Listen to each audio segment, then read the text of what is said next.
so they just take Tren, Zins, and Goon for dopamine. Okay, wait. What? I've never heard of Tren or Zin. Comments, please educate me. I am unfortunately extremely familiar with gooning.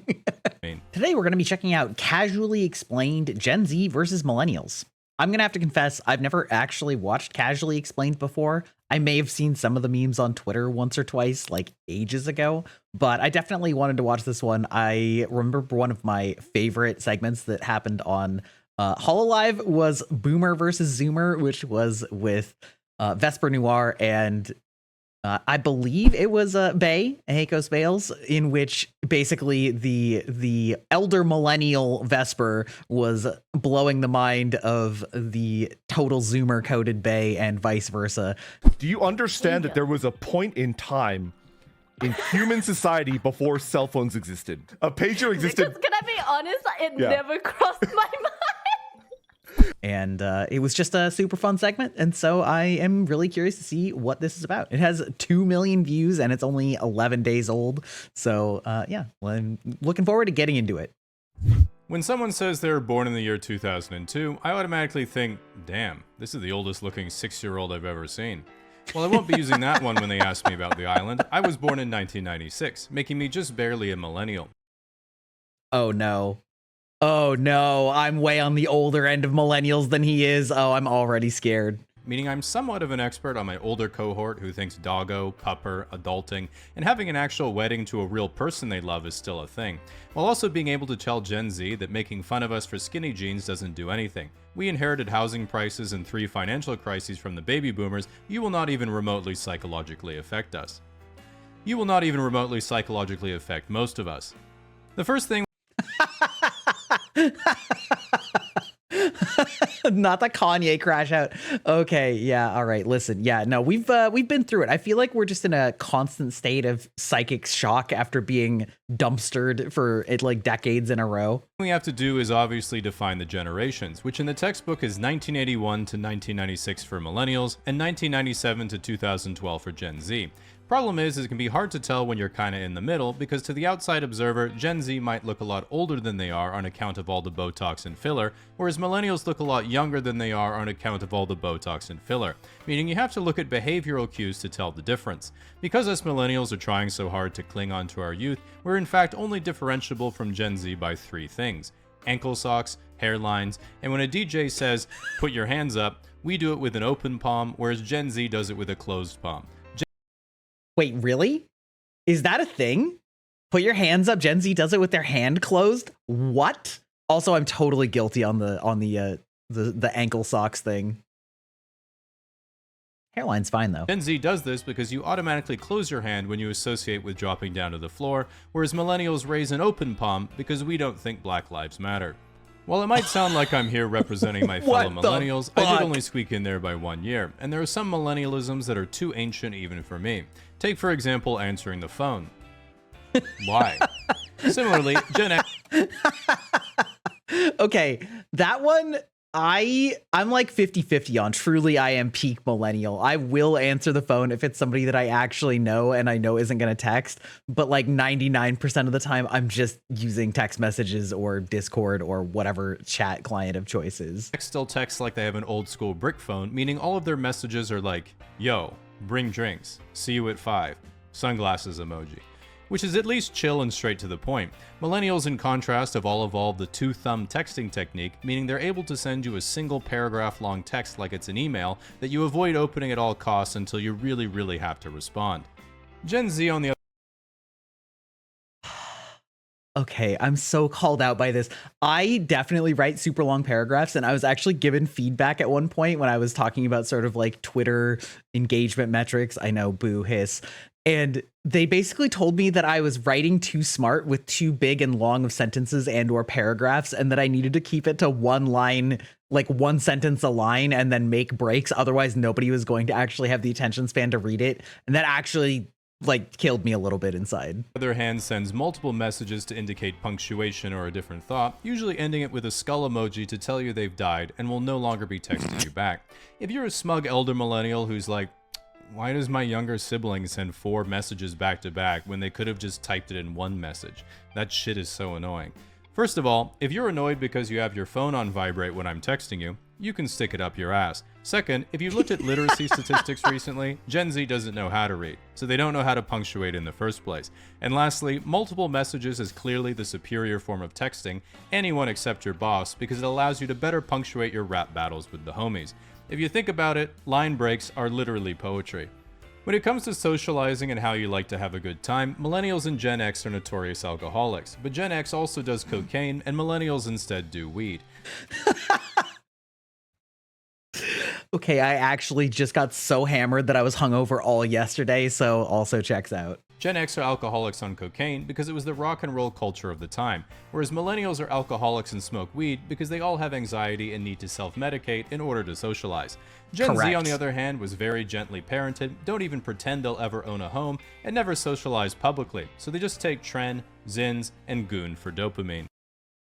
Okay, wait. What? I've never heard of Tren or Zin. Comments, please educate me. I am unfortunately extremely familiar with gooning. One thing that Gen Z clearly outdid the millennials on is their slang, because just like high school, millennials also blundered the language on more than one occasion, coining such terrible turns of phrase as doggo, adulting, epic win, on fleek, it's lit fam, swag, I can't even, I did a thing. Okay, now listen. Doggo is kind of cute, and adulting is actually such a good word. I'm gonna die on this hill. Adulting is a good word, and Gen Z has been stunted by COVID and are like just now realizing what adulting actually is because they are like finally out of this weird pod bubble that we were in for a couple of years there. And I've seen a ton of Gen Zers be like, actually, you might have been cooking with adulting. I'm just gonna say. The rest of those, some of those are like ironic or bad. On fleek, nobody ever actually said for real. That one was like ironic. A few of those though are they got us. It's bad. And calling any type of knowledge hacks. In contrast, Gen Z slang had a stranglehold on our broader vocabularies right away. For example, here's some Gen Z slang you hear all the time, which I will now translate in case it's not clocking to you. Let him cook. He's in the process of doing something well that isn't cooking, so don't interrupt him. She ate. She looked good or did something well that isn't eating. Riz. Charismatically flirting. Crash out. Mental breakdown. Shit slaps. It's really good. Fire. It's really good. Hits different. It's really good. Bussin'. It's really good. Gas. It's really good. No cap. For real. On God. For real. True. For real, facts, for real, deadass, for real, for real, for real, for real. One thing that older millennials.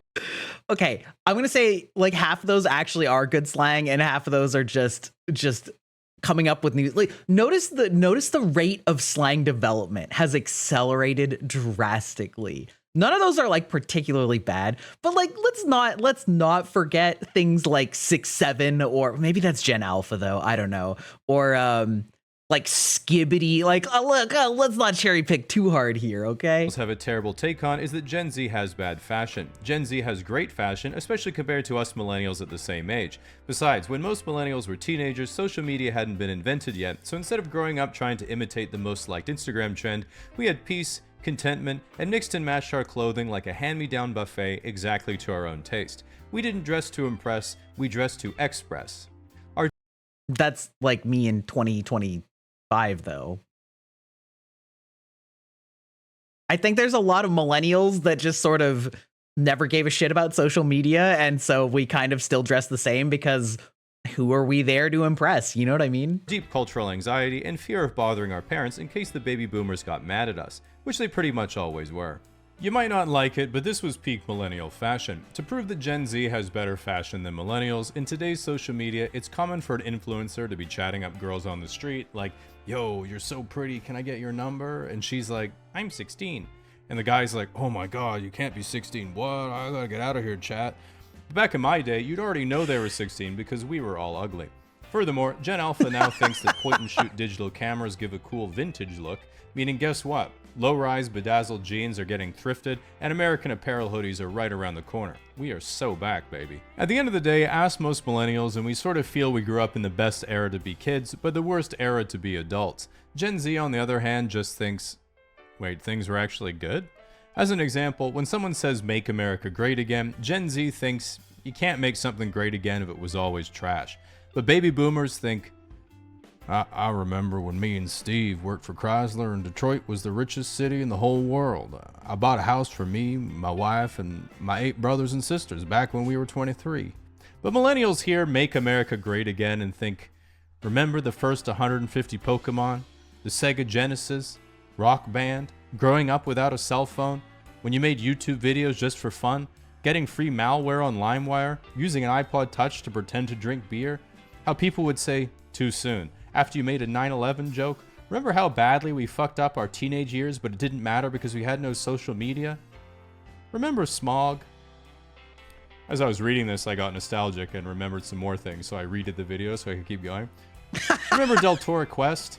Ordering things from the Scholastic Book Fair? The Bermuda Triangle? Remember burning a CD? Remember CD drives in the first place? Remember when DLC was just another game called an expansion pack? Remember rewinding a VHS before you returned it to Blockbuster? I remember. Anyway, us millennials are gonna go stare at the Winamp visualizer for a while. You guys can talk amongst yourselves. Now, unlike me, Okay, that hit me like a ton of bricks. Literally everything in that list was extremely nostalgic for me. Not all of it for the better. I embrace the smartphone. Let me tell you, I went traveling to Japan in 2005 before smartphones really existed.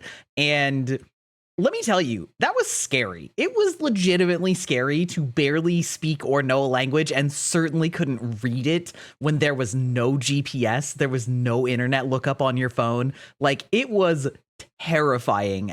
Compared to today, like, traveling today is 1,000 times easier than it was back in my day. But actually, legitimately, back then, it was a lot scarier. And like, there are so many advantages to smartphones. There's also bad things too. But I do not miss the era of not having the power of a phone. Social media is a different question, though. All right, well, there you go. I can see why it's very charming. There's something extremely old school and reminiscent about having an entire thing that's like really, no offense, but badly drawn stick figures for all of your art, and then just clip art and screenshots that you've like cobbled together into a sort of documentary style video. Definitely a lot of fun. If you guys found this fun, make sure to like and subscribe, and make sure that you leave a comment if you want me to react to anything else, be it from this channel or anything else. Have a good one.